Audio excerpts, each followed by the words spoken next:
OK. Donc, parlons un peu des sources de données. Quand on fait de l'analyse de conjoncture, il faut évidemment avoir accès à des données, quand les variables sortent, quelle a été la croissance, à quel niveau se situe le chômage en ce moment, bon, ainsi de suite, quelle a été la création d'emplois, bon, tout ça. Là.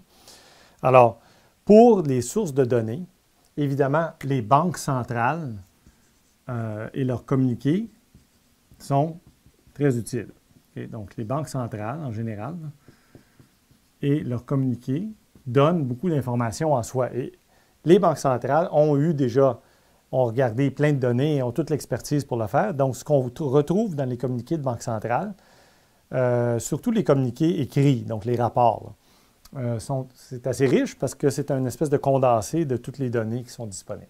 Donc, les banques centrales, les ministères, ministres des Finances, donc ministère des Finances, etc., c'est toujours évidemment utile. Le Conference Board, en général, je recommande. Donc, le Conference Board fait un bon suivi de ce qui est en train d'arriver, okay, avec des analyses pertinentes, Conference Board.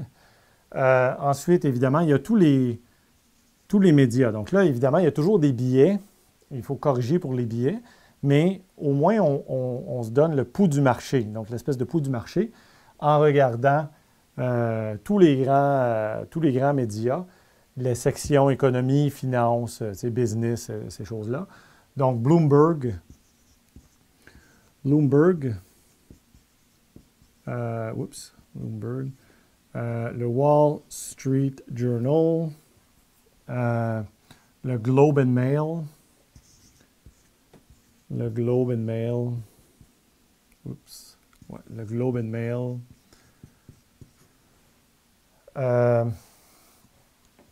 Reuters,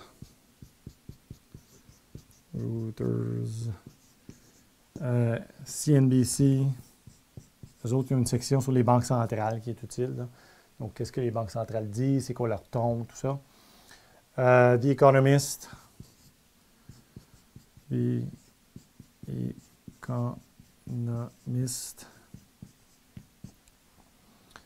Financial Post. Bon, en tout cas, il y en a plein. Okay, donc, vous le savez. Donc, vous explorez un peu tout ça. Okay, donc, au Québec, il y a les affaires. Okay. Et ça vous donne une espèce, les grands titres, donc pas un grand titre, n'est-ce pas? Mais quand vous voyez que tout le monde parle d'un même sujet, alors là, ça peut commencer à être intéressant. T'sais. Donc là, ça vous donne le pouls du marché. Et le pouls du marché vous dit ce qui est en train de générer l'activité, au moins dans les marchés financiers. Okay? Donc, très certainement. Ensuite, et moi, c'est ce que je suis beaucoup, personnellement, c'est juste les données directes. Donc, les sorties sur Trading Economics. Vous tapez dans Google là, Trading Economics. Il y a une section News. Okay? Donc, vous avez dans les nouvelles, là, News, et vous allez voir qu'ils sortent, tous les indicateurs qui sortent là, le jour même, là, ils sortent la donnée. Et ils donnent une mini-analyse d'un petit paragraphe. C'est assez froid et pas trop de billets, justement. Et c'est très intéressant. Donc, Trade Economics, là, ils ont plein d'indicateurs et ils donnent tous les indicateurs de tous les grands pays et même des petits pays qui sortent. Donc, très intéressant celui-là.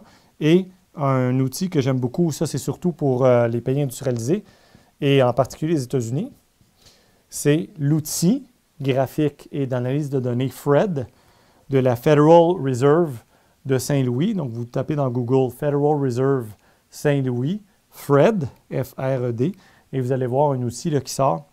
Et vous pouvez taper des search, des recherches, là, en haut à droite. Là. Vous pouvez rentrer Real GDP, donc PIB réel, etc. Et ils ont beaucoup de données pour le Canada aussi et pour d'autres pays, la France, l'Allemagne, le Japon, etc.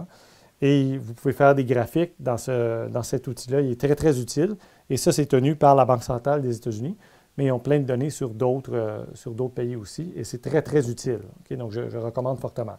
Après, évidemment, ce qu'on cherche dans tout ça, c'est de se construire une espèce d'idée de scénario cohérent de ce qui est en train d'arriver et ce qui risque d'arriver dans le futur et de situer l'écart au potentiel, donc où est-ce que l'économie se retrouve, est-ce qu'on est en surchauffe ou pas, donc la différence entre le PIB et le PIB potentiel. L'inflation, à quel niveau en ce moment se situent les taux d'intérêt et la politique monétaire en général de la Banque centrale, et ainsi de suite. OK? Et donc, lorsqu'on le chômage et l'emploi, donc, est-ce que l'économie roule plein régime et tout va bien? Est-ce que l'économie roule plein régime et il y a des dangers de ralentissement à venir? Ainsi de suite. Donc, c'est ça qu'on essaie de se construire, un scénario avec une espèce d'histoire cohérente derrière, le tout assis sur des données crédibles, évidemment, et correctement interprétées. OK? En évitant, encore une fois, les pièges cognitifs. Donc, si vous êtes trop pessimiste, trop optimiste, vous devez faire attention à ça. Puis vous faites une idée de ce que le marché en général pense, mais évidemment, ne laissez pas le marché vous dire ce qui va arriver, n'est-ce pas? Donc, faites-vous votre propre opinion, basée sur une analyse, évidemment, le plus objective possible. OK? Donc, ça, c'est les sources de données. Il y en a plusieurs autres, explorez. Et là, vous devez commencer à suivre juste au moins les grands titres. Mais idéalement, quand vous voyez des grands titres qui vous accrochent plus, bien là, vous lisez qu'est-ce que la personne a à dire dans cet article-là. OK? Donc, faites ça régulièrement à partir de maintenant.